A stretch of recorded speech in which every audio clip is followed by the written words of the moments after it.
C'est désormais une tradition. Dimanche soir à Reinvent, il y a une première salve d'annonces et de nouveautés. Cette année, c'est 32 billets de blog que nous venons de publier.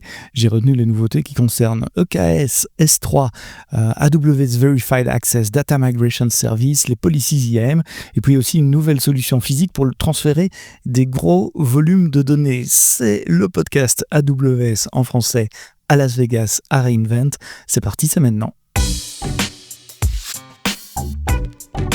Le podcast AWS en français.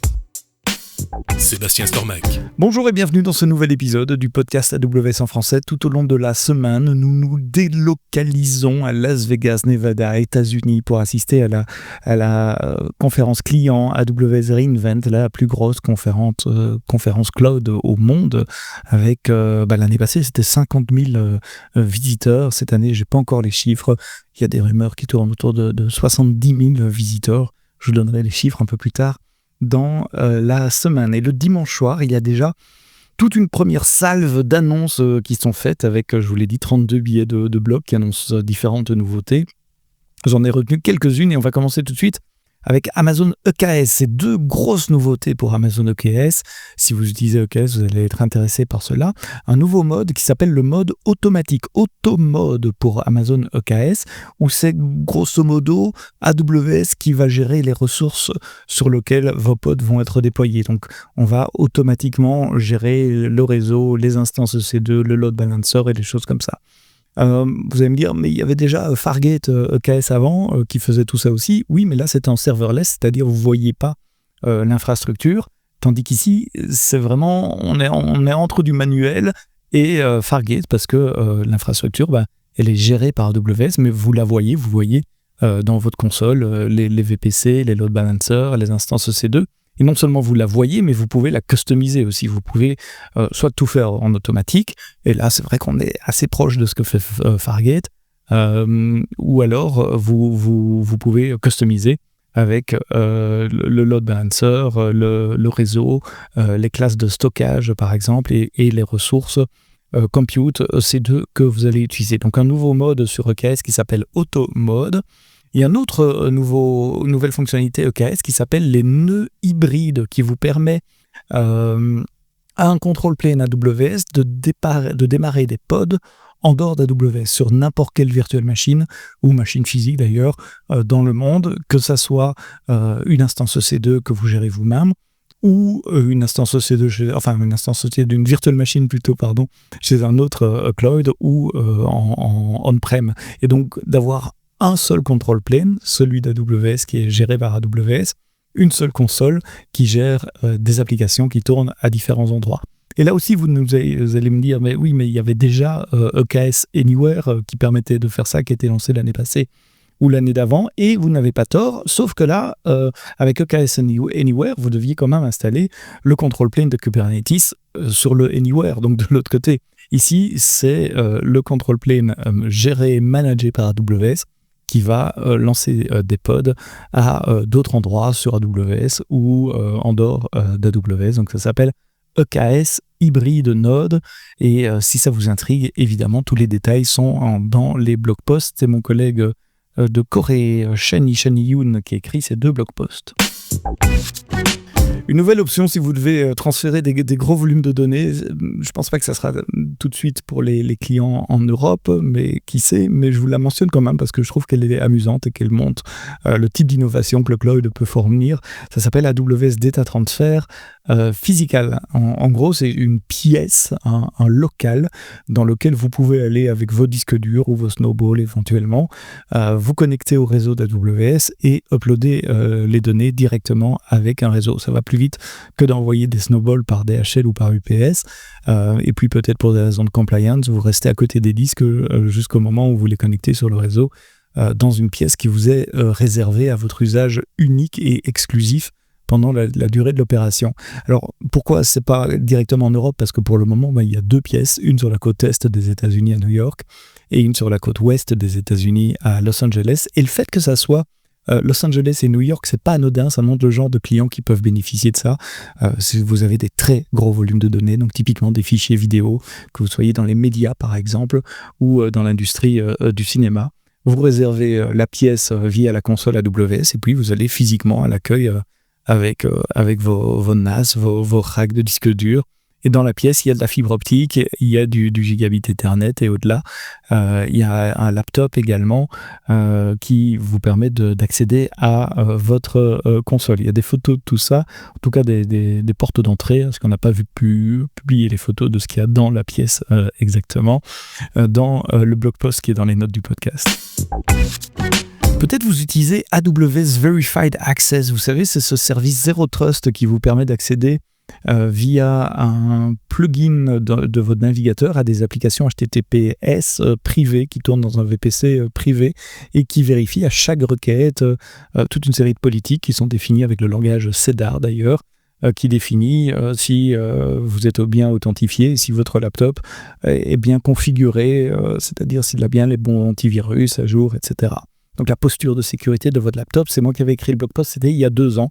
Eh bien, on étend Verified Access au protocole non HTTPS également pour appliquer le même genre de tunnel sécurisé avec des vérifications des politiques de sécurité définies par les administrateurs à d'autres protocoles comme SSH pour faire du terminal, RDP pour faire du terminal Windows, mais aussi pour les bases de données avec JDBC et ODBC.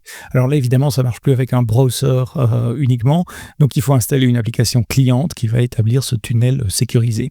Vous allez me dire, ouais, mais c'est un VPN. Non, justement, c'est pas un VPN, parce qu'avec un VPN, vous vous connectez à un réseau, et à partir du moment où vous êtes sur le réseau, on assume que vous avez le droit à tout.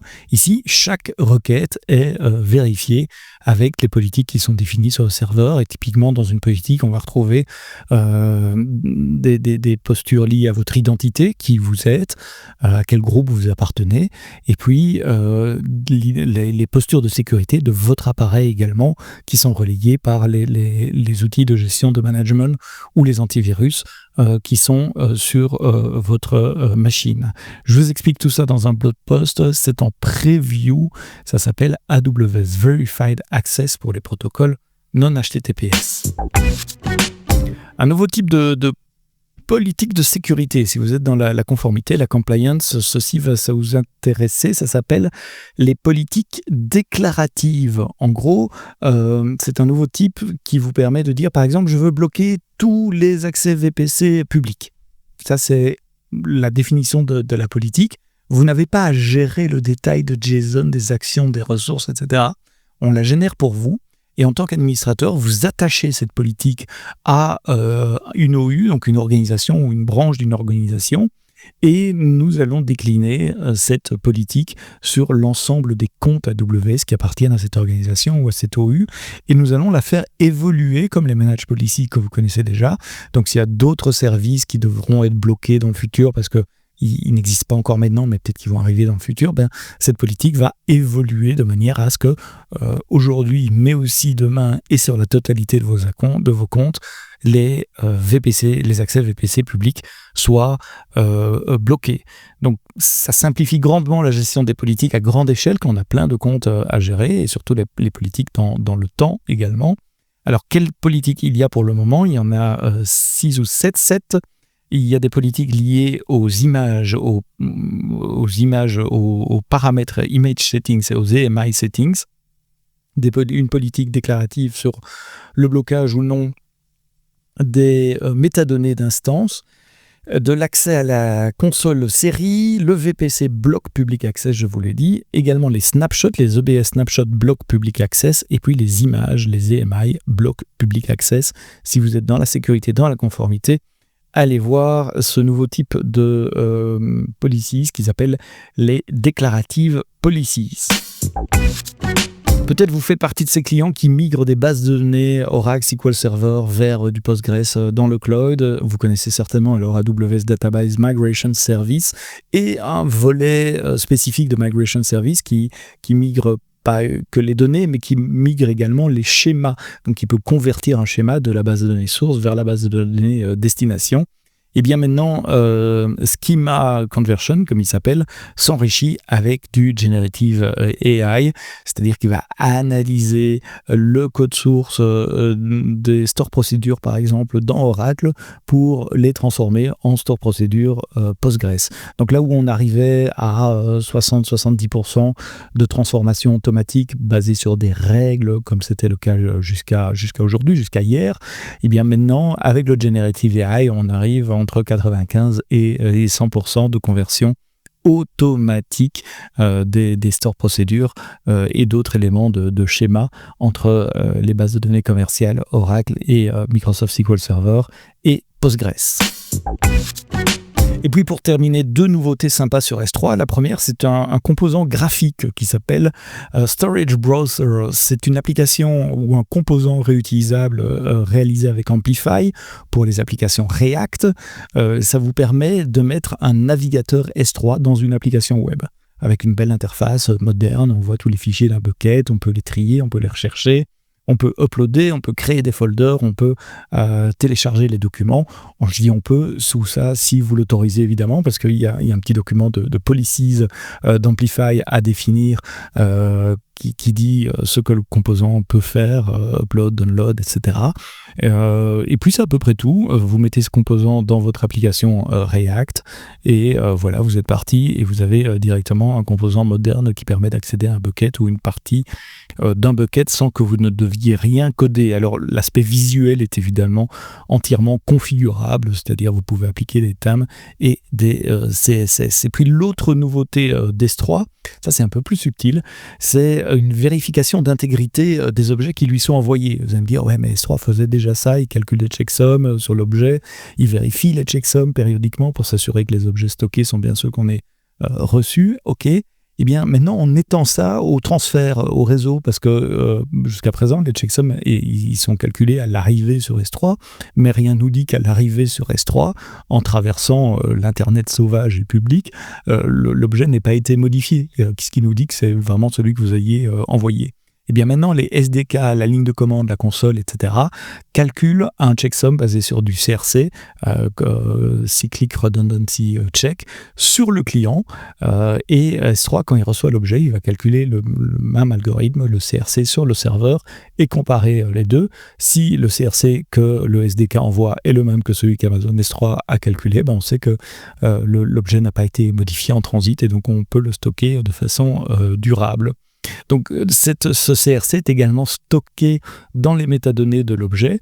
Donc si vous utilisez des vieux SDK ou si vous utilisez votre code à vous qui ne calcule pas le CRC, eh bien vous pouvez toujours aller le rechercher plus tard sur S3 et comparer plus tard si vous avez toujours l'objet par rapport au CRC de l'objet. Vous pouvez aussi fournir votre propre CRC et dire au SDK, ne le calcule pas, moi je l'ai déjà calculé et le voici. Et puis surtout, une grosse nouveauté aussi, c'est que si vous faites du multi-part upload, vous savez, des blocs de 5 mégas par exemple pour des très grands fichiers, eh bien, avant, quand vous donniez des checksums précalculés côté client, il fallait le donner pour chaque partie. Maintenant, vous pouvez donner un checksum pour l'entièreté de l'objet, ce qui va simplifier énormément votre code dans les applications clients. Donc, une nouvelle protection d'intégrité d'S3, en plus de tout ce qui existait déjà, pour protéger le trafic, les objets en transit entre votre poste client et l'arrivée sur S3. Voilà les quelques nouveautés que j'ai voulu partager avec vous dès ce dimanche soir, puisque moi j'enregistre dimanche soir, mais pour vous c'est lundi matin en Europe. Vous allez découvrir ce podcast lundi matin comme d'habitude, hein, enfin le matin pour le podcast. Il y aura d'autres épisodes de Reinvent Recap cette semaine. Je ne peux pas encore vous dire sur quoi, ça va dépendre des annonces. Je vais essayer d'avoir des invités également, invités en fonction des personnes que je croiserai dans les couloirs des casinos de Las Vegas. Merci d'avoir écouté ce podcast AWS en français jusqu'au bout. Rendez-vous la prochaine fois pour le prochain récap. Mais d'ici là, quoi que vous codiez, codez-le bien.